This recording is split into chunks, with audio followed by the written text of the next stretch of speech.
저희를 사랑하시는 하나님 아버지, 사경의 네 번째 날을 맞을 수 있도록 도와주셔서 감사합니다. 오늘은 선악의 대쟁투와 창조신앙에 대하여 살펴보려 합니다.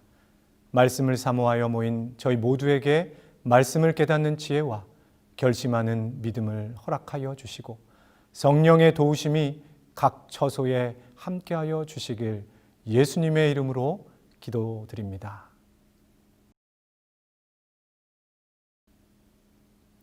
제4강 창조신앙과 선악의 대쟁투라는 제목으로 넷째 날 사경의 시간을 시작하겠습니다.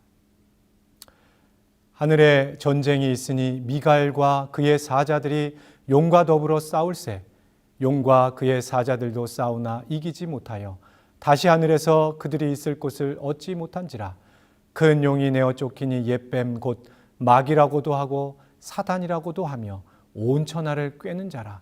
그가 땅으로 내쫓기니 그의 사자들도 그와 함께 내쫓기니라. 선악의 대쟁투를 이해하기 위해서는 제일 먼저 선과 악이 무엇인지 선과 악에 대한 정확한 개념 정리가 필요합니다. 성경적인 개념의 선악은 도덕적인 개념의 선악과는 판이하게 다릅니다.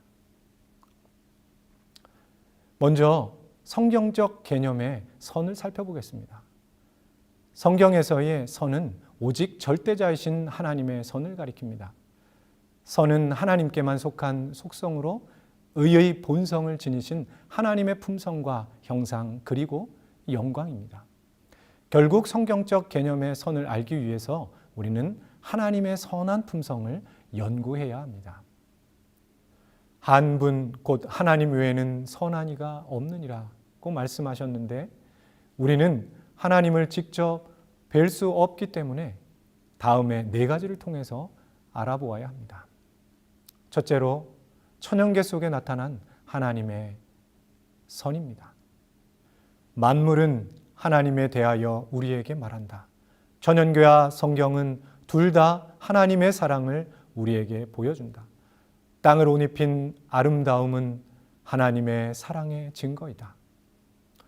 어떤 사람들은 창조된 세계가 죄로 인해 이제는 하나님의 영광 대신 죄의 흔적을 보여주기 때문에 오히려 조심해야 한다고 말한다. 그러나 비록 땅이 죄의 저주로 말미암아 훼손을 받았을지라도 천연계는 아직도 사람이 하나님을 배우는 교과서가 되기에 족하였다.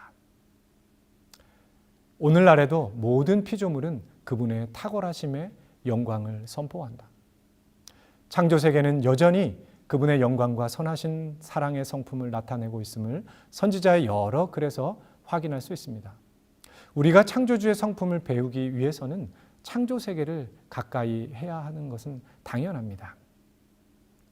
우리 교단은 일찍이 창조와 창조세계를 연결시켜 연구하고 있으며 청소년들을 훈련하는 패스파인더 향상급에도 창조세계의 주제들을 탐사하고 체험하도록 하고 있습니다. 대한민국은 특별히 창조세계를 전문적이고 체계적으로 배울 수 있도록 별새꽃들 과학관을 설립하여 재림 성도들과 사회 사람들에게 창조주의 성품을 그분이 만들어 놓으신 창조세계와 연결하여 전하고 있습니다. 두 번째로 인간 속에 나타난 하나님의 선을 통해서 알 수 있습니다. 성경에 인간의 창조에 대해 다음과 같이 쓰여 있습니다. 하나님이 자기 형상 곧 하나님의 형상대로 사람을 창조하시되 물은 내 이름으로 일컫는 자 곧 내가 내 영광을 위하여 창조한 자를 오게 하라. 우리는 그가 만드신 바라 그리스도 예수 안에서 선한 일을 위하여 지으심을 받은 자니 이 일은 하나님이 전에 예비하사 우리로 그 가운데서 행하게 하려 하심이니라. 사람은 하나님의 형상대로 창조되었습니다. 우리는 그분의 영광을 위하여 그리고 선한 일을 위하여 지음을 받았습니다. 이미 우리 속에는 우리를 만드신 창조주의 속성, 즉 하나님의 품성이 우리 안에 있습니다. 우리는 품성 변화와 함께 품성 개발이라는 말을 많이 사용합니다. 개발이란 개념은 원래 안에 들어있는 것을 뚜껑을 열어 밖으로 끄집어낸다의 의미로 하나님께서 우리에게 품성을 개발하라는 것은 창조 때 이미 우리 안에 하나님의 선한 품성을 넣어 주셨음을 전제로 하신 명령입니다. 성경 속에 나타난 하나님의 선을 통해서도 알 수 있습니다. 성경은 우리들에게 하나님의 품성을 보여준다. 하나님께서 친히 당신의 영원한 사랑과 자비를 우리에게 말씀하셨다. 모든 성경은 하나님의 감동으로 된 것으로 교훈과 책망과 바르게 함과 의로 교육하기에 유익하니 이는 하나님의 사람으로 온전케 하며 모든 선한 일을 행하기에 온전케 하려 함이니라. 성경은 인간의 구원을 위해 쓰여졌습니다. 그 유일한 방법과 길은 하나님의 선한 품성을 알고 경험하여 온전하신 하나님의 선한 품성에 참여하는 것입니다. 마지막 예수님 속에 나타난 하나님의 선을 통하여 알 수 있습니다. 예수님께서 사신 생애는 우리에게 당신의 품성을 나타내 준다. 그분의 생애는 또한 하나님의 품성을 우리에게 보여준다. 본래 하나님을 본 사람이 없으되 아버지의 품속에 있는 독생하신 하나님이 나타내셨느니라. 이는 하나님의 영광의 광채시요 그 본체의 형상이시라. 하나님의 선을 가장 확실하고 완전하게 보여주는 것은 예수님을 통해 나타난 증거입니다. 우리도 예수님을 본받아 하나님의 선한 형상을 회복하여 빛을 발하라고 우리에게 명령하고 계십니다. 예수님을 통해 나타난 하나님의 영광을 바라볼 때 우리도 그의 형상으로 변화할 수 있습니다. 바라봄으로 그대는 영광으로 영광에 이르며 품성이 변화하게 될 것이다.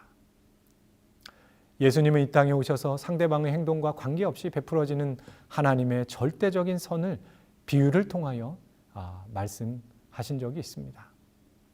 또 눈은 눈으로 이는 이로 갚으라 하셨다는 것을 너희가 들었으나 나는 너희에게 이르노니 악한 자를 대적하지 말라. 누구든지 내 오른편을 찍어든 왼편도 돌려대며 또 너를 고발하여 속옷을 가지고자 하는 자에게 겉옷까지도 가지게 하며 또 누구든지 너로 억지로 오리를 가게 하거든 그 사람과 심리를 동행하고 내게 구하는 자에게 주며 내게 꾸고자 하는 자에게 거절하지 말라. 세상은 보복하지 않으면 선하다고 하지만 하나님의 선은 오른편 뺨을 치거든 왼편 뺨까지 상대에게 돌려대주며 속옷을 빼앗는 자에게 겉옷까지도 벗어주는 것이라 말씀하셨습니다. 레미제라블이라는 영화 속 이야기입니다. 주인공은 장발장입니다. 굶어 죽어가는 조카를 살리기 위해 빵 하나를 훔친 이유로 19년간 감옥에서 온갖 학대를 당하고 출소한 장발장에게는 자신이 받은 부당한 대우를 세상에 악으로 갚겠다는 한을 품습니다. 출소한 그를 모두가 외면하였지만 신부가 최고의 손님으로 그를 대접하여 따뜻한 목욕물과 잠자리를 제공했을 뿐만 아니라 귀한 손님이 왔을 경우에만 꺼내는 은접시에 음식을 담아 그를 아주 융숭히 대접하였습니다. 19년간 감옥에서 생활하다가 사회에 나온 장발장은 앞으로 살 길을 걱정하면서 은접시를 훔쳐 달아나다가 이를 수상히 여긴 경찰에게 붙잡혀 신부 앞에 끌려오게 됩니다.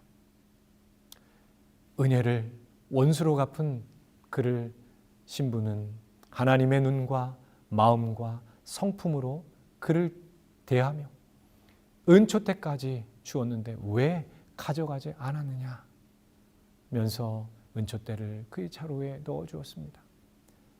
경찰에게 그의 죄를 선처해달라고 말해주는 정도만으로도 세상적 또는 도덕적으로 보아 착한 것입니다. 아주 착한 사람이 할 수 있는 최고의 선은 비록 아깝지만 은접시를 자신이 준 것이라고 경찰에게 말하여 그를 풀어주도록 하는 것입니다. 그러나 인간으로 할 수 없는 경지의 선행은 은초대까지 주는 것입니다. 하나님의 선한 영광과 형상을 직접 경험한 그 순간 장발장의 19년간 품은 원하는 눈 녹듯 사라지고 하나님의 선한 품성으로 변하여 결국 많은 이웃들에게 자신이 경험한 하나님의 선을 베풀며 살게 되었습니다. 은혜를 경험한 자가 다른 사람에게도 자신이 경험한 그 은혜를 베풀 수 있습니다.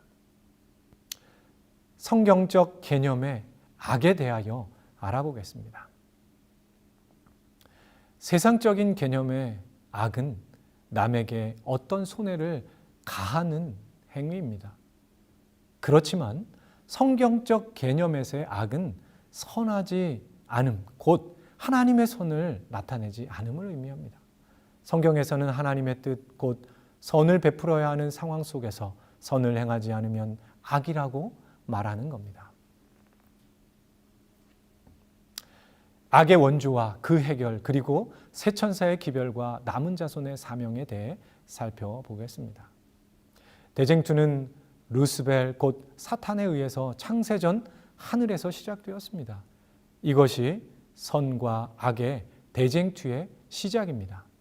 그러므로 악 문제의 해결은 우주적 차원에서는 대쟁투의 종결이고 인류와 개인적 차원에서는 구원이라 할 수 있습니다.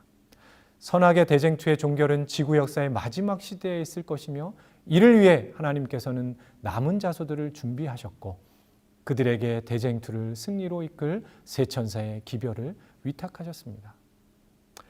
루스벨에 의해 시작된 악을 우주에서 영원히 종식시킬 수 있는 분은 오직 하나님 한 분밖에 없습니다. 하나님의 선만이 사탄의 악을 물리칠 수 있습니다. 악을 물리치시는 하나님의 선한 품성을 우리는 공의라고 부릅니다. 하나님의 선에 대하여 살펴봅니다. 하나님의 선의 대표적인 두 가지 속성은 자비와 공의입니다. 하나님의 선은 세상 어디서도 찾아볼 수 없는 유일하고 완전한 품성이시기 때문에 세상의 어떤 개념으로도 정의할 수 없습니다. 우리는 단지 우리에게 베풀어진 하나님의 선한 품성의 속성들로부터 하나님의 선을 어렴풋이 이해할 뿐입니다. 그 가운데 자비와 공의는 선을 구체적으로 설명하는 두 개념입니다. 사람아, 주께서 선한 것이 무엇임을 내게 보이셨나니 여호와께서 내게 구하시는 것은 오직 공의를 행하며 인자를 사랑하며 겸손하게 돼 하나님과 함께 행하는 것이 아니냐. 우리가 하나님의 성품을 연구할 때 우리는 하나님의 자비와 온유와 용서를 알게 된다. 우리는 또한 그분의 공의를 알게 된다. 우리가 십자가에 비추어 하나님의 품성을 연구할 때 우리는 자비, 자애로움 그리고 용서가 공평과 공의와 융합된 것을 보게 된다. 우리가 하나님의 성품을 연구하면 인자, 겸손, 온유, 용서와 같은 자비의 개념을 배울 수 있으며 정의, 공평과 같은 공의가 융합되어 있음을 볼 수 있습니다. 먼저 자비에 대하여 살펴보겠습니다. 하나님의 선의 첫 번째 속성은 자비입니다. 자비를 베풀게 하는 원동력은 이웃에 대한 동정심, 곧 불쌍히 여기는 마음입니다. 다시 말해 자비를 베푸는 이유는 나의 눈에 이웃이 불쌍하게 보이기 때문입니다. 아비가 자식을 불쌍히 여긴 같이 여호와께서 자기를 경외하는 자를 불쌍히 여기시나니 이는 저가 우리의 체질을 아시며 우리가 진토임을 기억하심이로다. 두 번째는 공의입니다. 하나님의 성품을 이해할 때 가장 이해하기 어렵고 오해하여 실수하는 부분이 바로 하나님의 공의라고 하였습니다. 심판, 십자가, 율법 등과 함께 하나님의 품성을 이해하려면 우리는 하나님의 공의를 이해하려고 노력하여야 합니다. 하나님의 공의는 무엇입니까? 하나님의 공의도 선입니다. 하나님의 공의의 속성은 하나님의 본성과 율법에 관한 싸움인 선악의 대쟁투에 있어서 가장 핵심에 해당합니다. 공의는 인간이 가장 이해하기 힘든 하나님의 성품입니다. 우리가 선악의 대쟁투의 성격을 이해하지 못하는 가장 큰 이유가 바로 하나님의 공의를 잘 이해하지 못하는 인간의 한계 때문입니다. 왜 이해하지 못합니까? 자비와 함께 하나님의 선한 성품을 구성하기 때문입니다. 하나님의 선이라는 부모 아래 공의와 자비는 쌍둥이 자매로 나란히 서 있다. 그분의 정부의 통치에는 무한한 공의와 자비가 연합되어 있다. 구원의 문제를 이해함에 매우 중요한 실마리를 제공하는 하나님의 공의와 관련하여 우리가 자주 실수하는 두 가지 문제는 첫째로 하나님의 선을 자비의 관점에서만 바라보는 태도입니다. 둘째는 공의를 자비와 공의를 분리된 개념으로 이해하는 태도입니다. 구원 문제를 연구할 때 자비와 공의를 분리시키면 죄를 용서하시는 자비와 죄의 대가를 요구하시는 공의가 충돌할 수밖에 없어서 구원을 이해하지 못하게 됩니다. 상반된 듯 보이는 두 개의 속성들이 하나님의 선한 품성 안에서 서로의 영역을 보완하며 인류의 구원을 하나님의 선으로 완성한다. 하나님의 사랑은 그분의 자비에 못지않게 그분의 공의에도 표현되어 있다. 공의는 그분의 보좌의 초석이며 그분의 사랑의 열매이다. 진리와 공의로부터 자비를 분리시키려는 것이 사단의 목적이다.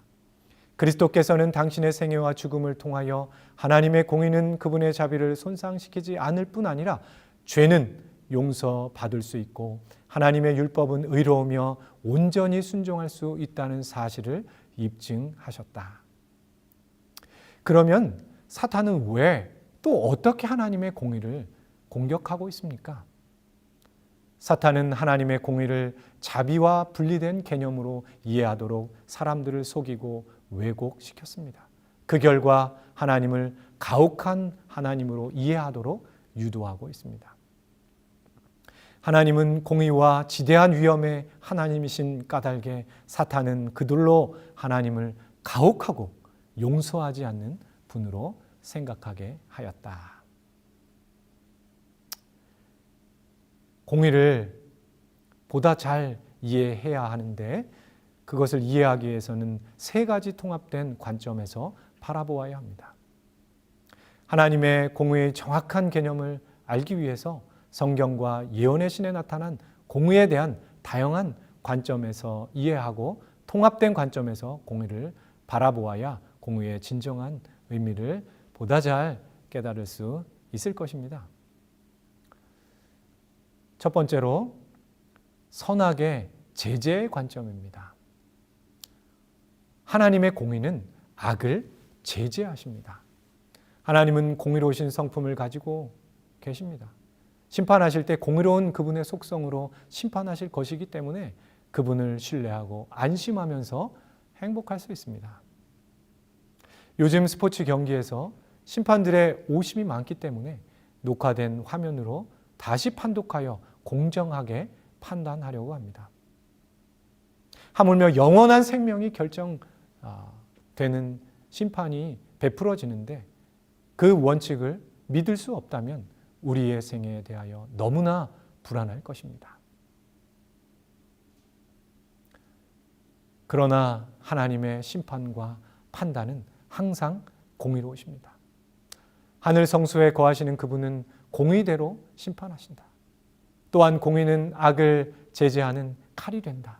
하나님은 죄를 대하실 때 공의로 대하시는데 죄 지은 사람들은 두려움을 느끼고 다시 죄 짓는 것을 막아준다.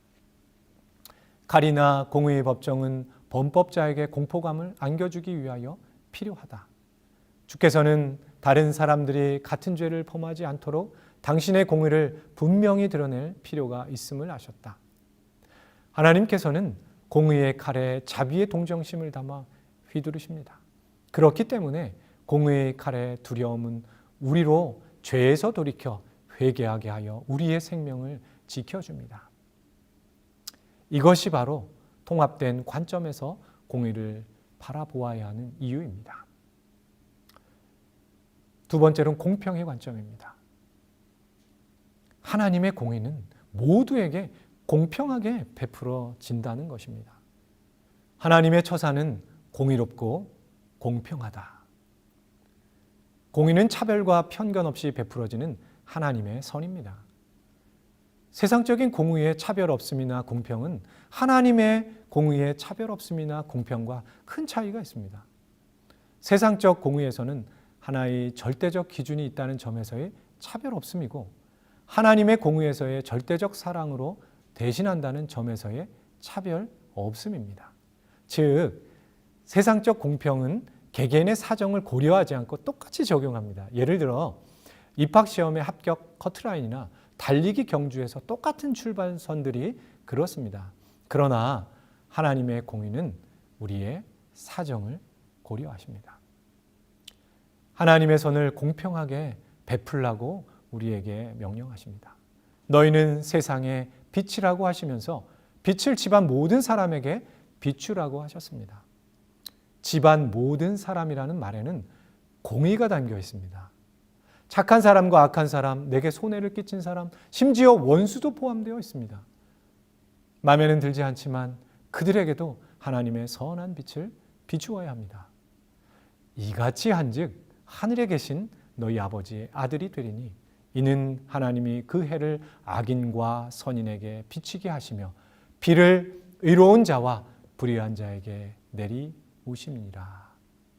하나님의 절대적 사랑이 담긴 자비를 하나님의 공의 방법대로 선인과 악인 모두에게 베풀 때 하나님의 아들과 딸이 되는 것입니다.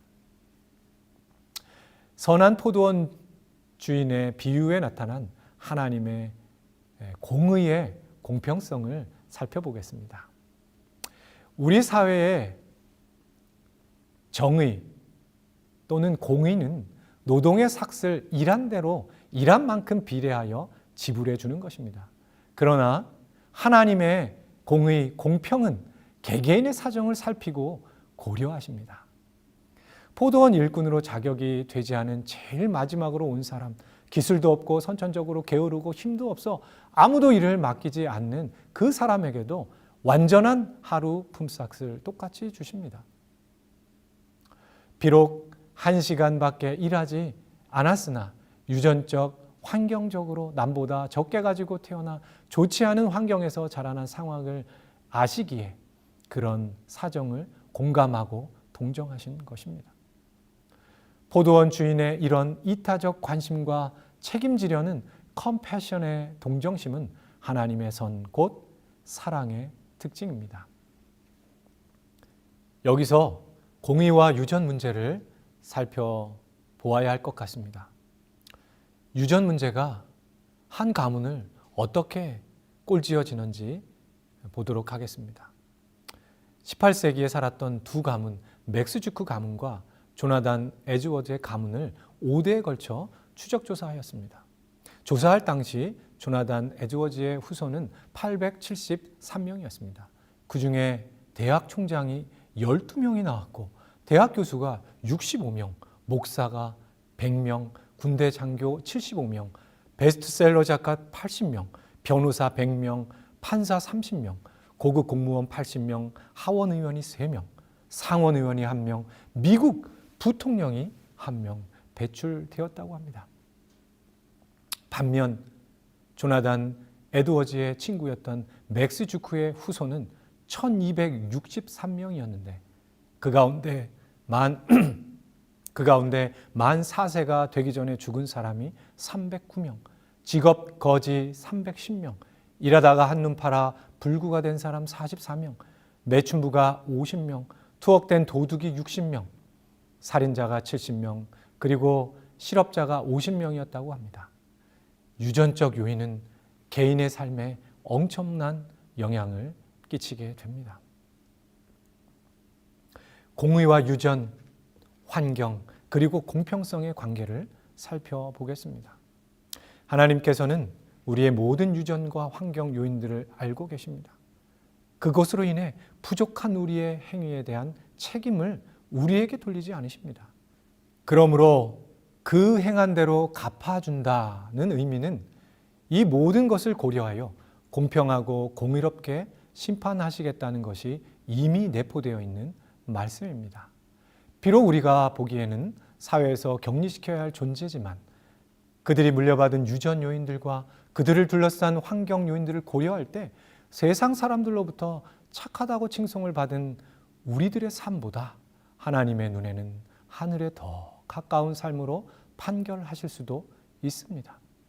하나님께서 그렇게 보신다면 우리도 그런 사람들을 하나님의 관심과 동정심이 가득한 사랑의 눈으로 보아야 합니다. 유전 문제에 대한 예수님의 견해도 있습니다. 예수께서 길을 가실 때 날 때부터 맹인된 사람을 보신지라 제자들이 물어 이르되 랍비여 이 사람이 맹인으로 난 것이 누구의 죄로 인함이니이까? 자기니이까 그의 부모니이까? 예수께서 대답하시되 이 사람이나 그 부모의 죄로 인한 것이 아니라 그에게서 하나님이 하시는 일을 나타내고자 하심이라. 예수님께서는 태어나면서부터 소경된 이유가 부모의 죄도 본인의 죄도 아니라고 말씀하셨습니다. 누구의 책임도 아니라는 것입니다. 예수님께서는 하나님이 하시는 일을 나타내시기 위함이라고 하셨습니다. 인간들은 부족함의 책임을 본인이나 가까운 부모에게서 찾을 것이지만 하나님께서는 그들의 부족함을 하나님 자신이 책임지십니다. 왜요? 그분은 공의로우신 분이시기 때문입니다. 세 번째는 의의 관점입니다. 하나님의 공의는 의, 곧 선이라는 관점입니다. 하나님의 공의를 선으로 확신할 수 있다면 구원 문제에 있어서 오류를 피할 수 있습니다. 공의가 하나님의 선이라는 것은 하나님의 공의가 자비뿐 아니라 하나님의 선한 품성을 가리키는 사랑, 긍휼, 동정심, 진리 등과 함께 사용된다는 것을 통해 알 수 있습니다. 교회에 나타난 바 양성과 자비와 공의와 하나님의 사랑을 봄으로써 세상은 하나님의 성품의 나타나심을 보아야 할 것이다. 공의가 자비와 완전히 하나로 섞여 같이 함께 베풀어질 수 있는 신비한 비밀을 우리는 동정심에서 찾을 수 있습니다. 하나님의 선 안에서 자비와 공의는 하나로 완벽한 조화를 이룹니다. 이것을 가능케 하는 것은 우리를 향한 절대적 사랑의 속성인 책임지시는 동정심, 곧 긍휼 때문입니다. 죄인에게 자비의 용서를 베풀게 하는 동기는 오로지 그분의 동정심에서 나옵니다. 그는 두루 다니시며 선을 행하시고 사탄에게 눌린 모든 자를 고쳐주셨다. 그는 외식과 불신과 불의를 단연히 견책하셨다. 그러나 그가 그렇게 심한 견책을 하실 때마다 그의 말씀에는 눈물이 섞여 있었다. 저들은 구주이신 그를 배척하였지만 그는 저들을 불쌍하게 여기셨다.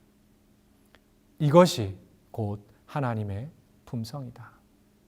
결국 우리는 위의 말씀에서 자비와 공의가 어떻게 하나로 하나님의 선을 이루는지 깨달을 수 있습니다.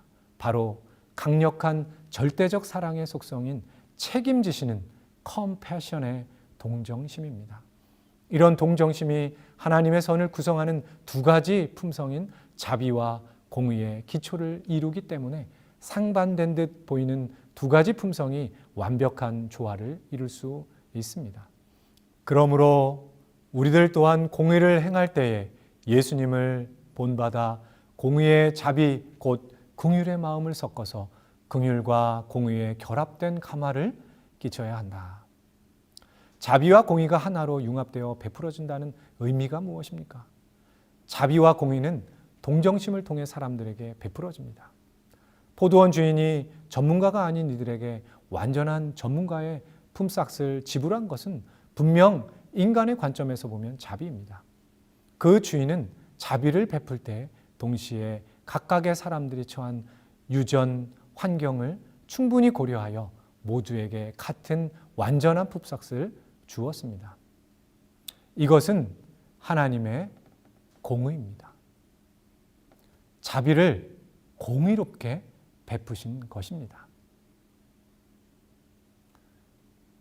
그러면 공의에 자비를 섞어 놓으신 사건은 무엇입니까? 바로 예수님의 십자가입니다. 십자가는 인류의 죄에 대한 심판 곧 공의의 집행입니다. 하나님께서는 공의를 집행하실 때 동시에 자비를 섞으셨습니다. 그것이 바로 십자가의 희생입니다. 우리가 볼 때 십자가의 희생은 하나님의 최고의 사랑 곧 자비입니다.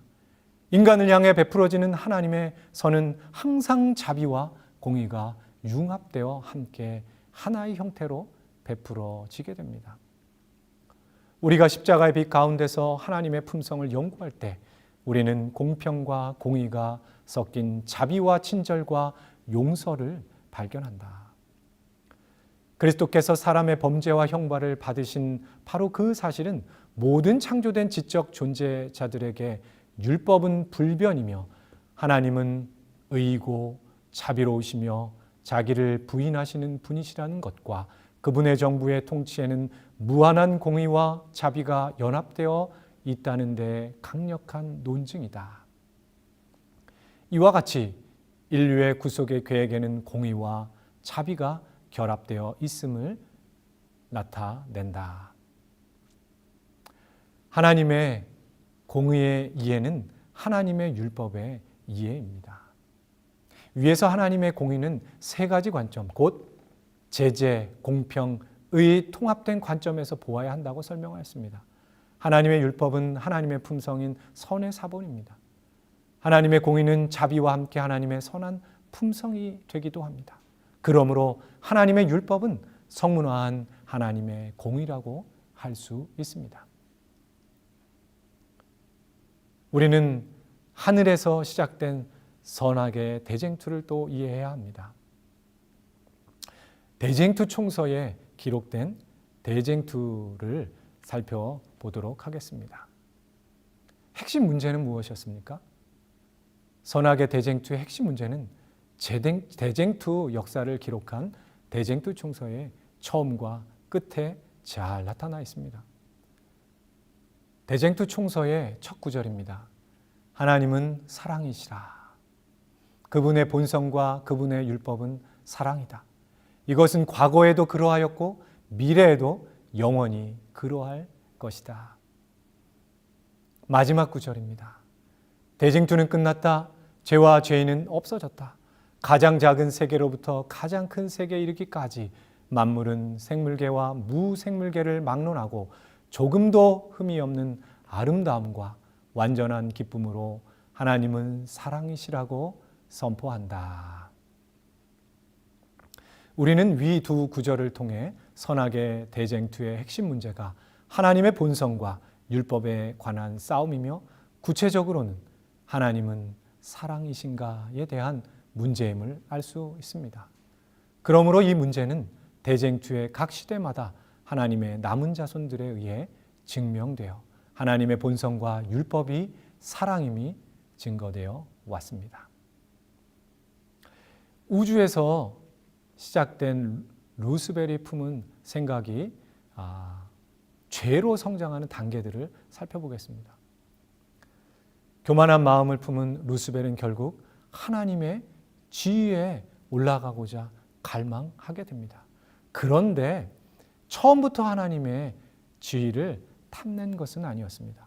부조와 선지자에는 루스벨이 하나님의 지위로 올라가기까지의 그가 품은 생각의 과정들을 아주 자세히 묘사하고 있습니다. 첫 번째 단계는 자기 중심적 이기심입니다. 모든 죄의 시작점이기도 합니다. 내 것은 내 것이다. 그의 모든 영광이 하나님께로부터 왔음에도 이 힘센 천사는 그것을 자기 자신의 소유인 양 생각하게 되었다. 하나님께로부터 받은 바 은혜의 축복을 자신의 것인 양 생각하는 정신이 바로 죄의 시작입니다. 이것이 이기적인 정신입니다. 죄는 내 것은 내 것이라는 이기적인 정신에서 시작되었습니다. 우리는 청지기 직분을 통하여 이기심을 극복할 수 있습니다. 우리들은 관리자 곧 청지기일 뿐입니다. 만일 우리가 우리 소유를 진정 하나님의 것으로 생각한다면 우리 마음에 죄가 시작되지 않을 것입니다. 세상의 도덕군자들은 이기심을 극복할 수 없기에 아예 소유하지 않는 무소유를 실천해야 한다고 주장합니다. 이것은 매우 소극적인 방법입니다. 청지기 직분의 정신은 확실히 우리로 이기심을 극복하도록 주어진 하나님께서 제시하신 적극적인 방법입니다. 둘째 단계는 비교와 탐심입니다. 하늘 무리들 중에 최고의 영광을 누리면서도 그는 자기의 지위에 만족하지 않고 감히 창조주만이 받으실 수 있는 존경을 탐냈다. 내 것을 내 것으로 생각하는 이기적인 정신과 마음은 곧바로 비교의 정신과 탐심으로 연결됩니다. 죄의 이기적 본성이 가지는 가장 큰 특징이 바로 비교의 정신입니다. 높아지려는 마음은 자연스레 우리로 하여금 서로 비교하게 합니다. 자신이 가진 것보다 더 많이 그리고 더 높은 것을 찾아 그것을 갖기를 탐합니다. 자신에게 베풀어진 하나님의 은혜에 만족하지 않습니다. 만족하지 못하기 때문에 그리 행복하지 않습니다. 만족하고 감사한 정신을 잃지 않는 것은 죄를 극복함에 있어서 중요합니다.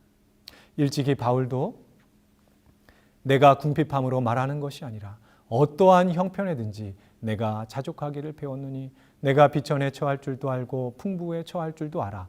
모든 일에 배부르며 배고픔과 풍부와 궁핍에도 일체의 비결을 배웠노라.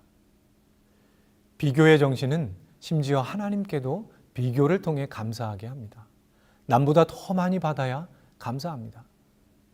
바리새인은 서서 따로 기도하여 이르되 하나님이여 나는 다른 사람들 곧 토색, 불의, 간음을 하는 자들과 같지 아니하고 이 세리와도 같지 아니함을 감사하나이다. 비교의 정신은 불행을 가져옵니다. 인간은 본성적으로 행복을 추구합니다. 행복이란 자기 가치감에서 찾아집니다. 인간은 상대적 비교 가치를 지닌 것을 획득함으로 인해 자존감이 상승함으로 찾아오는 행복감을 맛볼 수 있습니다. 하지만 상대적 가치에서 오는 행복은 오래가지 못합니다. 보다 큰 상대적 가치 앞에서 가치 상실감을 맛보게 되어 오히려 불행을 느끼게 됩니다. 늘 수학을 70점 맞던 아들이 80점을 맞아오면 너무 좋죠.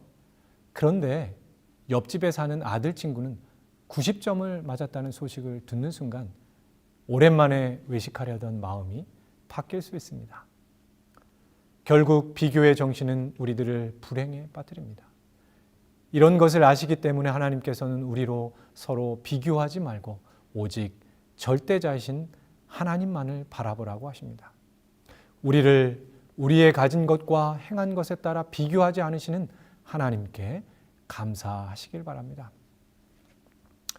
세 번째 단계는 최고의 자리를 갈망하는 교만입니다. 이 천사장은 무한하신 하나님께서 아들에게 부여하신 영광을 탐내고 그리스도만이 가지신 대권을 갈망하였다. 이기적인 비교의 정신은 점점 더 큰 것을 갖고 싶은 갈망을 불러일으킵니다. 루스벨의 탐욕은 결국에 감히 하나님의 권리를 갈망하기까지 자라났습니다. 명예에 대한 인간의 집착이 왜 그리 강한지 그 이유를 최초의 범죄자 루스벨을 통해 알 수 있습니다. 결국 루스벨은 하나님과 동등한 지위를 갈망하게 됩니다. 루스벨은 자기에게 부여된 높은 명예들을 하나님께서 주신 특별한 선물로 인정하지 않았으므로 창조주께 감사하는 마음이 전혀 일어나지 않았다. 그는 자기의 광명과 높은 지위를 자랑하였으며 하나님과 동등한 지위를 얻고자 갈망하였다. 대쟁투가 시작되었습니다. 루스벨은 하나님의 지위로 올라갈 수 있을까요? 비록 피조물의 신분이지만 하나님의 지위로 오를 수 있고 오르는 방법을 그는 알았습니다. 그는 아직까지도 그 방법을 시도하고 있을 뿐 아니라 우리 인류도 그의 방법을 따르도록 꾀이고 있습니다. 그 방법이 무엇이었을까요? 피조물인 루스벨이 하나님의 지위로 올라가는 길은 오직 하나님의 율법을 변경하는 것이 없습니다. 변경 없이 피조물이 하나님의 지위를 탐하여 오르려고 하는 것, 그것은 우주에서도 죄로 선고됩니다. 왜냐하면 사랑의 관계가 자리를 규정한 하나님의 율법을 어긴 것이기 때문입니다. 결국 그는 하나님의 지위로 올라가려고 하나님의 율법 변경을 제기하게 됩니다. 그는 하나님의 정부의 안정을 위해 하늘의 질서와 율법을 변경할 필요가 있다고 주장하였다. 하늘에서 대쟁투가 시작된 시초부터 하나님의 율법을 전복하는 것이 사탄의 목적이 되어 왔다. 대쟁투의 역사를 통해 내내 사탄은 그를 따르는 무리들을 통해 하나님의 율법을 변경하고자 한 것도 같은 이유 때문이었습니다. 그 완전한 하늘에서 그것도 천사들을 어떻게 꿰었을까요? 루스벨이 어떻게 하늘 천사의 3분의 1이나 되는 엄청난 천사들을 꿰었을까요? 하나님의 사랑에 대해 누구보다도 많은 경험을 하였던 천사들이 하나님을 대적하는 일에 가담한 것은 믿기 힘든 사실입니다. 그가 하늘 천사들을 접근한 방법은 바로 행복 문제였습니다. 사탄은 자신이 우주의 행복을 증진하려고 노력하고 있는 것처럼 보이게 하였다. 루스벨은 자신이 하늘 천사의 행복 문제에 관심이 있으며 자신의 방법을 찬성하고 따르면 현재보다 더 높은 행복을 소유할 수 있다고 꾀었습니다. 루스벨은 하늘 천사들에게 그들이 이전에 미처 경험하지 못한 새로운 행복의 길과 세계를 제시하였습니다. 그것은 다름 아닌 교만했을 때, 자신이 높아졌을 때 찾아오는 비교에 얻어지는 행복감이었습니다. 사람은 자신이 남들보다 높아질 때, 더 많이 가졌을 때 순간적으로 행복감에 빠져듭니다. 그러나 그런 행복감은 일시적입니다. 그러면 하늘 천사들이 그동안 누려왔던 행복은 어떤 것이었을까요? 이 행복은 하나님의 율법에 일치하는 삶에서 얻을 수 있었습니다. 사랑의 율법은 하나님의 정부의 기초이므로 모든 지성적 존재들의 행복은 그들이 이 의의 대원칙과 완전히 일치함에 달려 있다. 하나님의 율법에 일치하는 삶이란 사랑의 봉사를 베푸는 삶이고, 그것은 사랑이신 창조주의 품성을 마음에 받아 나의 사고 속에 깊이 인식함으로 솟아나는 봉사의 삶입니다. 우리는 앞에서 하나님의 율법의 두 계명을 설명하면서 하나님의 율법은 하나님의 선한 품성의 사본으로 하나님 정부의 기초를 이루며 우주의 질서와 행복을 지켜주는 행복의 울타리임을 살펴보았습니다. 마음과 목숨과 뜻을 다하여 하나님을 사랑하는 사람은 하나님의 사랑의 마음과 눈으로 이웃을 바라보게 되고 결국 이웃을 내 몸과 같이 사랑할 수 있게 됩니다. 마치 최고의 효도가 부모의 마음으로 형제를 대하는 것이듯 하나님께 경배와 충성을 다하는 것은 하나님의 마음으로 이웃을 대하는 것입니다. 모든 구성원들이 하나님의 사랑 안에서 서로 신뢰하고 사랑하는 것이 하늘 정부가 목적하는 행복입니다. 이것에 대해 부조와 선지자에서는 다음과 같이 설명하고 있습니다. 모든 피조물이 사랑의 충성을 인정하는 동안 하나님의 온 우주에는 완전한 조화가 있었다. 창조주의 목적을 성취하는 일이 하늘 천사들의 기쁨이었다. 그들은 하나님의 영광을 반사하고 그분을 찬미하는 것을 즐거워하였다. 그리고 하나님을 최고로 사랑하고 있는 동안에는 상호 간의 사랑도 믿을만 하였고 무화적이었다. 하늘의 조화들을 파괴할 불협화음이 전혀 없었다.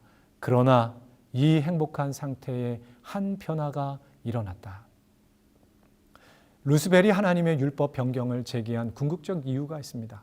하나님의 율법이 하나님의 지위에 올라가는 것을 근본적으로 막고 있었기 때문이었습니다. 하나님의 율법은 피조물과 창조주의 관계를 수직적으로, 피조물 사이의 관계를 수평적으로 규정하고 있습니다. 이것은 바로 우주의 질서에 대한 원칙이고 하나님께서는 이것에 의해 우주의 질서를 유지하십니다. 사랑의 관계가 유지되기 위해서는 반드시 자신이 있어야 할 자리에 있어야 합니다. 질서라는 예의가 필요합니다. 이런 질서가 깨지면 사랑의 관계도 깨집니다. 창조주는 창조주의 자리에서 창조주답게, 피조물은 피조물의 자리에서 피조물답게 행동하고 사랑을 표현해야 합니다. 그럴 때 우주의 질서는 유지되어 행복할 수 있습니다. 그러나 사탄은 하나님의 정부의 안정을 위해 하늘의 질서와 율법을 변경할 필요가 있다고 주장하였다. 율법의 변경의 목적을 이루기 위해 불만의 정신과 의심을 퍼뜨리며 천사들을 선동했습니다. 루스벨은 천사들 가운데 불만의 정신을 퍼뜨리려고 나갔다. 그는 모호하게 그리고 은밀히 일하였는데 한동안 그는 표면상으로는 하나님을 존경하는 것처럼 하여 그의 진정한 목적을 감추었다. 그는 하늘의 존재자들을 다스리는 율법에 관하여 의심을 심어주기 시작하였다. 루스벨은 자기의 지휘하에 있는 거룩한 존재자들이 자기를 신뢰하는 사랑스럽고 충성스러운 신임을 이용하여 그들의 마음에 자신의 불신과 불만을 매우 교묘하게 불어넣었기 때문에 이러한 그의 행위는 눈치채지지 않았다. 이와 같이 하나님의 율법에 반대하도록 선동하고 그의 휘하에 있는 천사들의 마음에 자신의 불만을 불어넣으면서 비밀리에 불화와 반역을 선동하면서도 그는 능숙한 술책으로 충성을 촉진시키며 조화와 평화를 유지하는 것이 자기의 유일한 목적인 양 보이게 하였다. 이와 같이 불붙은 불만의 정신은 무서운 일을 행하고 있었다. 루스벨은 똑같은 수법으로 우리를 유혹합니다. 그는 장래에도 같은 수법으로 활동할 것이다. 우리는 하나님을 불신하며 그분의 사랑을 의심하도록 시험을 받는다. 하나님의 율법에 대한 전쟁은 하늘에서 시작되었고 그 전쟁은 세상 종말까지 계속될 것이다. 왜 루스벨의 죄를 초기에 심판하지 않으셨을까요? 하늘 거민들과 온 세계 앞에 하나님의 정부는 공의로우며 그분의 율법은 완전하다는 것을 증명할 필요가 있었다. 사탄은 자신이 우주의 행복을 증진하려고 노력하고 있는 것처럼 보이게 하였다. 그러므로 이 횡령자의 참 성질과 그의 진정한 목적을 온 세계가 이해하지 않으면 안 된다. 그가 자신의 악한 행위로 자신의 정체를 드러내도록 시간이 주어져야 하였다. 그는 여호와의 율법을 개선하는 것이 그의 목적이라고 주장하였다. 그러므로 하나님께서는 그의 주장의 본질 곧 그가 제안했던 하나님의 율법의 변경에서 오는 결과를 나타내 보이도록 그에게 허락하셨다.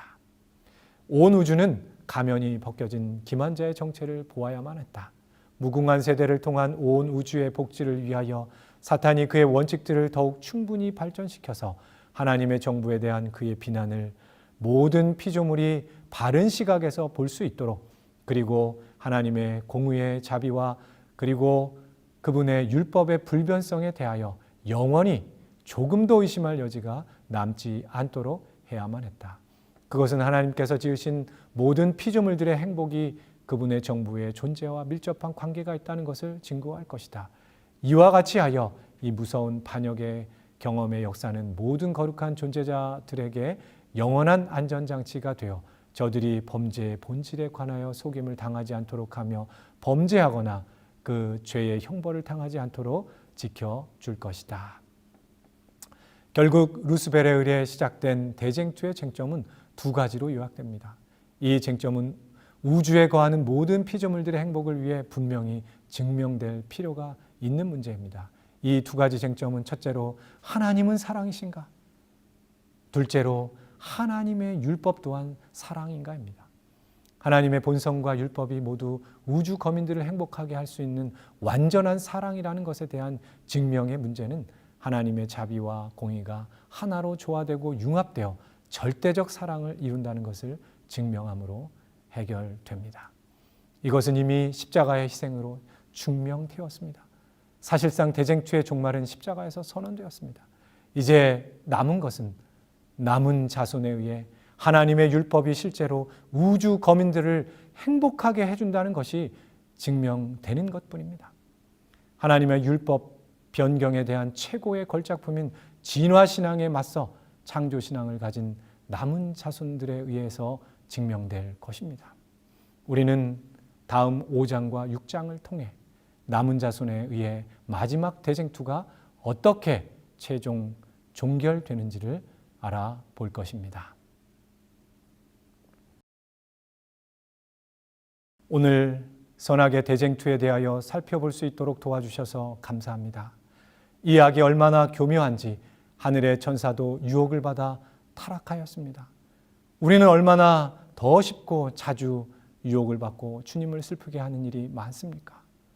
용서하여 주시고 성령께서 도와주셔서 주님의 세미한 음성에 귀 기울이게 하시고 늘 말씀을 살피게 하셔서 선과 악을 구분하는 영적인 통찰력을 허락하셔서 이 시대를 구원하는 하나님의 사랑의 복음을 올바로 또 힘있게 드러낼 수 있도록 도와주시길 예수님의 이름으로 기도드립니다.